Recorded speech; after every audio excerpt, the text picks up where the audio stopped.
Good morning, Corpenians. Good day sa tanan. Naalantay tubagon nga concern sa usa ka membro ni 4PMSI diin ang ilang gi-avail ang family program. So ang provision sa family program, klaro ug tataw nga ang atong family program ang makover ana mama, papa ug anak nga single. Diin ang maghatag lang og abuloy donation contribution mao ang principal member. Ug diha pod atong nasabtan nga sa family program, kung kinsa to naghatag og abuloy or kinsa ang principal member, kung naay mahitabo sa iya, siya mo makadawat sa abuloy assistance og full funeral service benefits. Ang katong membro, ang katong nasuod sa family program nga mga secondary lang or kuyog lang as family member, like anak o bana or asawa, ang ilang ma-avail ana is only full memorial service. So naalagyan option ang sa family program kung ganahan sila makadawat og abuloy assistance, pwede ra po nilang abuluyan ang nasulod sa ilang family program. Pero kung ganahan sila nga usa lang ang mag-abuloy, numduman nato nga usa lang dapat ang naapoy abuloy assistance nga madawat panahon nga dunay mobiya, which is ang principal lang gyud. Now karong buntaga ang pangutanas usa ka member nga nag-avail sa family program, nagpa-member sila December 2022. Unya nagdata-data lang sila sa membership. Now kay nagdata-data man sila sa membership until this time nga namatay ang iyang anak nga nag-edad og 29 anyos. Wala pa sila na fully paid. So para maka-avail ang ilang ma-avail ani kay dili pa man sila fully member ug wala pa sila nakaabot sa contestability period, mao ang discount lang sa funeral service. So kung discount ra sa funeral service ang ilang ma-avail, una nilang buhaton dapat ilang i-fully paid ang ilang membership. So dapat ila i-fully paid ang ilang membership dito sa office. Then pagkahuman lang ato sa office para makomputan sila. Now, kung ang family member dili pa senior, ang atong mahatag na is only 20% discount. Ug para sa senior nga member, kung senior naman gani ang namatay, 30% discount. Now, unsa may provision nga dapat ato ang sundon?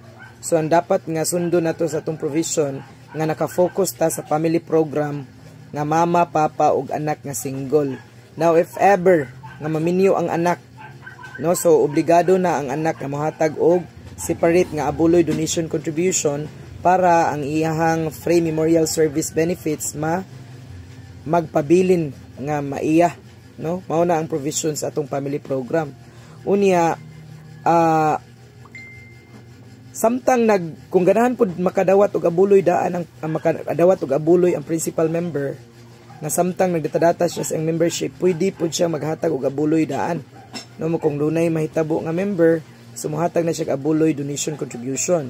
So if just in case nga nay mahitabo sa iyaha, bisag wala pa siya na fully paid, entitled na siya sa abuloy assistance. Although dili 100% kay tungod sa naman tay computation nga kung maabot og contestability period, fully paid unya nakabot og contestability period, diha ang 100% nga madawat nga abuloy assistance sa principal member.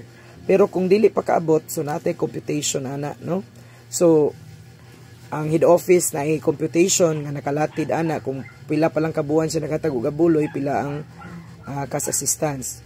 Kung maabot na siya 8 months, anang 80%. Kung 7 months, 70%. So kung usa lang kabuan, 10%. So every month na siya corresponding computation para sa abuloy assistance, So importante lang gyud nga atong masayran nga para mahimo tang active regular member, dapat aktibo tas tong abuloy, dapat fully paid member ta, dapat nakaabot na tas contestability period. Again, ang contestability period sa special promo ug sa family program is 1 year contestability. Magsugod ang contestability period kung kanusa na impas ang membership sa usa ka membro. Ang sa atong individual regular membership 6 months. So didto gyapon magsugod ang contestability period nga 6 months prior nga na fully paid ang iyang membership. So sayon kay sabton ang patakaran ni 4PMSI no, manghinaot ko nga sa tanang membro ni 4PMSI nationwide, inyo ning i-share kay ngano man importante kay masayran kay ang katong mga membro ra ba nga dili makasabot, mauto sila magbagut-but, no? So importanteng masabtan para kitang tanan magkasinabot sa patakaran sa atong kapunungan, para kitang tanan mag-enjoy sa benepisyo nga gipromise o gihatag ni 4PMSI alang sa tanang membro nga nakaabot na sa contestability period, nga fully paid member ug updated, no? Updated nga membro sa iyang abuloy at donation contribution. Sayon tataw ug sakto nga pamaagi ang gihatag ni 4PMSI alang sa tanang membro para dili kini mokos og kalibog, para mas mapaspas ug mapasayon pa kung unsaon pagkuha ang mga benepisyo nga gitpasalig o gihatag ni 4PMSI ngadto sa tanang membro sa tibuok nasod, no?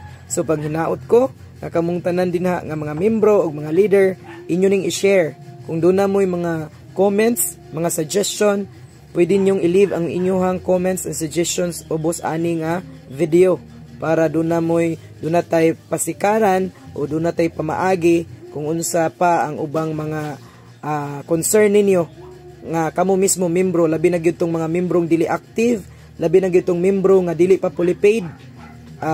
Paningkamot mo nga maka-contact mo sa atong head office or sa ato ang customer service para ma-assist mo, no?